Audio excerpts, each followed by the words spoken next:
HSC পরীক্ষা 2025 পিছানোর দাবিতে রাজশাহী সহ সকল ঢাকা কর্মসূচি সকল জায়গায় কিন্তু তোমাদের কর্মসূচি আজকে পালন করা হয়েছে এবং সেই কর্মসূচিতে সর্বশেষ সিদ্ধান্ত কি জানিয়েছে সেটা এনসিটিভির একটি নিউজ থেকে তোমাদেরকে জানানো হবে। সর্বপ্রথম যদি আমরা ছাত্রদের কথা শুনি সেক্ষেত্রে তোমরা এখানে দেখতে পারবা, তো এখানে তাদের স্লোগানটা তুমি অবশ্যই শুনতে পারলে যে জীবন দিয়ে তাল ভাঙা চলবে না, অর্থাৎ এই করোনার পরিস্থিতি, ডেঙ্গুর পরিস্থিতি, এবং তোমরা জানো যে তোমাদের কিন্তু একেবারে চূড়ান্তভাবে যখন তোমাদের অ্যাডমিট কার্ড দিয়েছে তখন কিন্তু বলা হয়েছে যে কি তোমাদের মাস্ক পরা, তারপর সামনে মশারির মতো একটা জিনিস কিন্তু তোমাদেরকে দেওয়া হবে যেন ডেঙ্গুর পরিস্থিতি না জন্মায়। তো এরকম একটা পরিস্থিতিতে দেশের পরীক্ষা অনুষ্ঠিত হওয়া যেটা একটা দেশের জন্য অনেকটা লাঞ্ছনীয় বিষয়, তাই প্রত্যেকটা শিক্ষার্থী এখন কিন্তু পরীক্ষা দিতে চাচ্ছে না এবং তাদেরকে সর্বশেষ তাদেরকে নিয়ে শিক্ষা বোর্ড কি বললো সেই বিষয়টা আমি তোমাদেরকে জানাবো। তো সর্বপ্রথম আমরা কিছু ছাত্রছাত্রীর কথা শুনবো যে ছাত্রছাত্রীরা কি বলো এই সংক্রান্ত বিষয়টা নিয়ে, ঠিক আছে?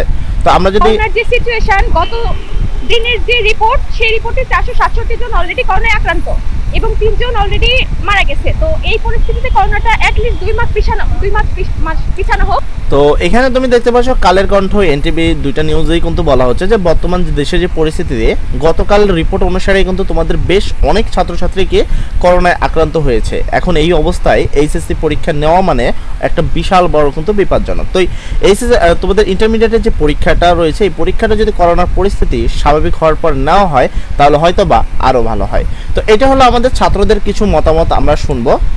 কেন চাপিয়ে দেওয়া হবে? এটা আমাদের উপরে চাপিয়ে দেওয়া হচ্ছে যে কোভিড যাই হোক কোনো কিছু হবে না, আমাদেরকে পরীক্ষায় বসতে হবে, আমাদের স্বাস্থ্য ঝুঁকি আছে, আমাদের ফ্যামিলি আছে, 12 লাখ শিক্ষার্থী একসাথে যখন পরীক্ষা দিবে।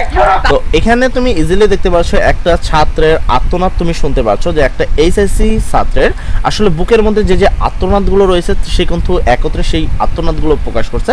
শুধুমাত্র এটা যে এই একটি মাত্র ছেলের আত্মনাদ তা কিন্তু নয়, সকল এইচএসসি পরীক্ষা 2025-এর সকলের মুখের কথাই এটা, বিশেষ করে 80% শিক্ষার্থীদের মুখের কথাই কিন্তু এটা।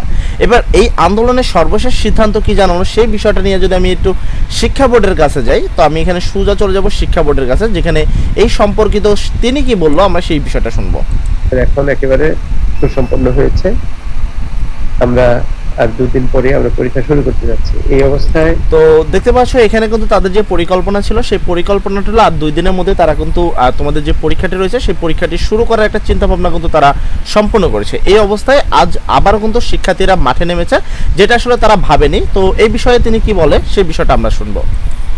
কিছু সংখ্যক ছাত্রছাত্রী তারা পরীক্ষা পিছানোর বিষয়ে যে দাবিগুলো করেছে তার মধ্যে একটা দাবি হলো তাদের কোভিড। তো এখানে তোমাদের যে শিক্ষা উপদেষ্টা আছে রাজশাহী শিক্ষা বোর্ডের, তো তিনি কিন্তু বলছে যে বর্তমান শিক্ষার্থীদের যেন 3 দফা দাবি রয়েছে, সেই 3 দফা দাবি নিয়ে কিছু সংখ্যক ছাত্রছাত্রী নাকি মাঠে নেমেছে, অর্থাৎ সকল শিক্ষার্থীরা নামে নেই, কিছু সংখ্যক শিক্ষার্থীরা মাঠে নেমেছে এবং তারা বলেছে যে তাদের যে 3টা দাবি এই কোভিড-19 অবস্থায় বা কোভিড অবস্থায় যেন এখন পরীক্ষা না নেওয়া হয়, সর্বপ্রথম তাদের সেই দাবিটি তারা উপস্থাপনা করেছে।